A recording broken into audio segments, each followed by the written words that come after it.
Hello, everybody. It's Dave Neal, stand-up comic and host of Bachelor Nation News. Happy Monday morning to everybody out there. April 8th, 2024. A lot to get into. Not much in the Bachelor gossip world. It's kind of that lull where Jen's filming her new season and we don't have much drama from the past season. But we do have Charity Lawson, Bachelorette, discussing that she got breast implants. Now, why the hell do we cover this? Well, because that's what you do in Bachelor Nation. You cover all things breakups, makeups, and boob jobs. That's what we do here. Follow me on Instagram at DNeals. And if you want to check out the podcast, Bachelor Rush Hour, I'm available every morning and afternoon. You guys know the drill.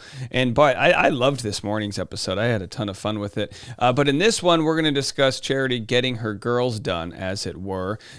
Page 6 reported, Bachelorette Dancing with the Stars alum Charity Lawson reveals she got breast implants.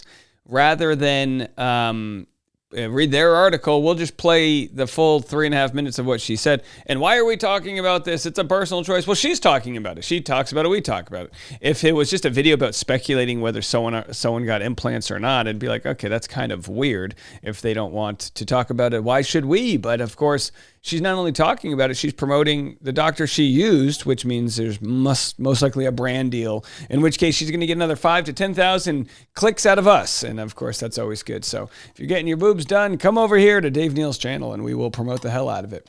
All right, in other videos, I'm very much on the fence about the next video I'm making regarding an email I received over the weekend. Excuse me. That email being from oh my gosh, even my soul doesn't want me to talk about it. That email being from Jane Doe's attorney, her new lawyer, who's representing her in the Clayton Echard v. Jane Doe court case. I'm going to summarize it at best with his permission, but not share it entirely right now. But it was wild. Not in the sense that there was too much salacious in the email, but it kind of just showed, oh my gosh, like what the hell is going on with my life kind of deal. So I'll cover that next, and then we'll have our private Patreon at around 11:30 this morning, which we'll do the podcast and make all of that stuff. And then here's the important, interesting part. I don't know why I'm doing this. I'm going to cover the eclipse. The path of totality does not run through where I live in Nashville, Tennessee, but it's extremely close. So the path of totality of the eclipse is going to be running through, I guess, just west of us maybe. So there'll be a 95% eclipse where I am, but I'm going to do a live stream anyway. Now it's going to be like it's a slow moving eclipse. So I think the duration will be between 12:45 Central Standard Time to like 2. I don't think I'm going to go live for that long, but I'll go live publicly from my backyard. And if you want to talk about the solar eclipse with me, we'll watch some live footage and all that jazz. Maybe you're not in the path of totality, as it were. Well, we are in Charity's path of totality with regards to the surgery she had done. Oh boy, okay, hold on. This is why I hate TikTok. It's absolutely bonkers. You cannot click on anything without it going all over the place. So she's only gotten 188,000 plays, whereas her previous video had 750,000, but her title was "What I've Been Up To This Past Weekend, #Get Ready With Me." And of course, she teased that she was in recovery. And everyone's like, what are you in recovery for? And at that point, it's like, well, she's doing what she needs to do. She's plugging the company that probably gave her, I don't know, a $15,000 procedure, half off, maybe free. Who knows? I don't know how it works. Either way, here's what she had to say in her entirety. Hold on a second. Here's what she had to say in her entirety. So I'm getting ready to go to dinner, but I want to come on here really quick beforehand to kind of just clear the air and talk about what I was in recovery for. She said clear the air. It's like no one was wondering. There's been a lot of speculation. Speculation because she teased it. Again, I get it. I understand. I get the business. And also a lot of you all have reached out to me specifically sending really encouraging, uplifting messages, checking on my well-being and not even knowing what was going on, which I truly, really do appreciate. It just obviously shows your sincerity. But for those who just also didn't know what was going on, that's fine too. But yeah, no one obviously knew. And here I am to talk about it. But before I dive into that, I just want to kind of preface like this entire conversation and video with like, I want to be the person that when you look at me, you see someone who's being transparent in the conversation and normalizing these experiences that we or so many of us go through, but we feel like we can't talk about, or it's like out of fear of judgment. And I'm the first to say like, I was very fearful of that, but It's 2024, and if you ain't living your life for you at this point, I don't know what else to tell you. It's the biggest lesson that I've learned for myself. So with that being said, I was in recovery because I got my girlies done. I'll show them off a little bit. They're 1 week post-op.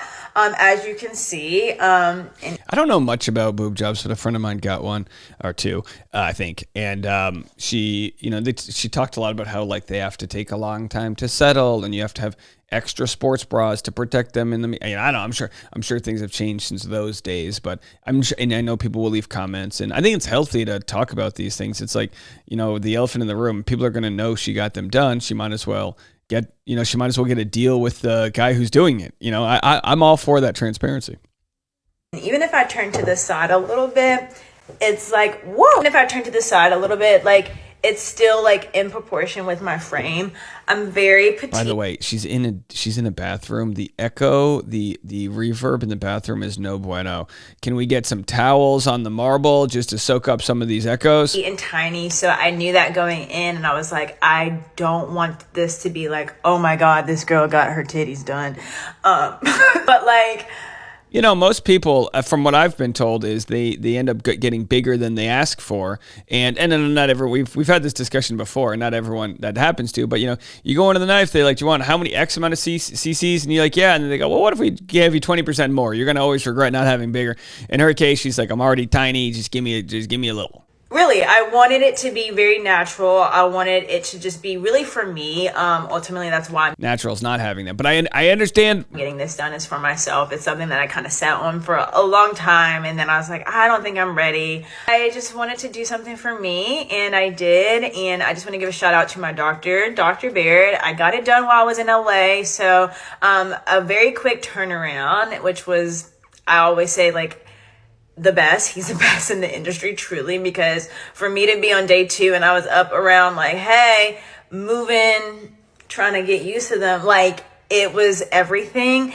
And I would have not been able to do it, I don't think, if I did not go to him. So shout out to Dr. Barrett. He's in LA, Beverly Hills, the best. That being said, we're healing well. I was able to obviously fly back to New York, go to New York Bridal Week, and now I'm back in LA, so I probably should like hang tight on flying so much, but just got things to do. Best decision that I've made, I think, for myself in a hot minute, and I'm really proud. I'm really happy. And so if you guys have any questions about, the process and recovery, I'll like talk a little bit more about it, but I won't go too crazy in depth with it because I just don't want it to be like, all right, I'm throwing this at you guys. But also I just wanted to like kind of open this space and always kind of relay a transparent vibe between me and people who watch and support me. So that is all I have to say.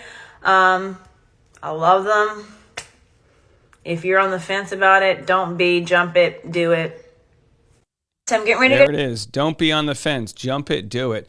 Now, again, I am not a dissenting voice on augmentation. Everybody is different. I say do what makes you happy, Like you might have a guy who works out extra because he wants bigger biceps and that's what makes him happy. Well, you can't bench press your way to bigger boobs. I mean, maybe a little bit. You could put on some muscle tissue. But my point is, I don't know. I'm not a doctor. I'm not a strength coach. I know I look like a strength coach. I'm not.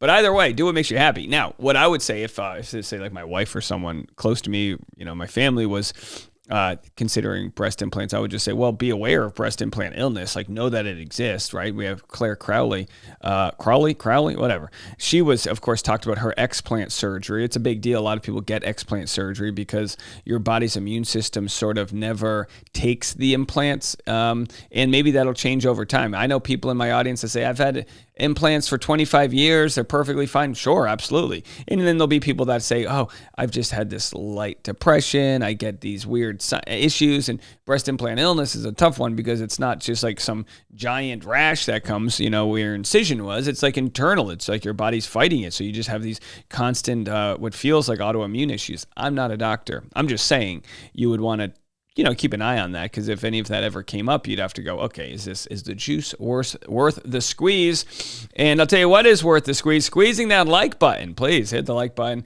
I've got a lot of other content coming out today. It's a little bit of a slow roll back into the week, as I've had a lot going on over the weekend. All good things, all love. I appreciate you. Again, I'll be live on Patreon at 11:30. I know a ton of you guys have come over there to support me through some relatively challenging times. It doesn't go unnoticed, and I'm sure out of a fear of redundancy, you might get sick of me being so grateful for all of you. But Charity's got some support system now, and I've got a support system, that being you guys.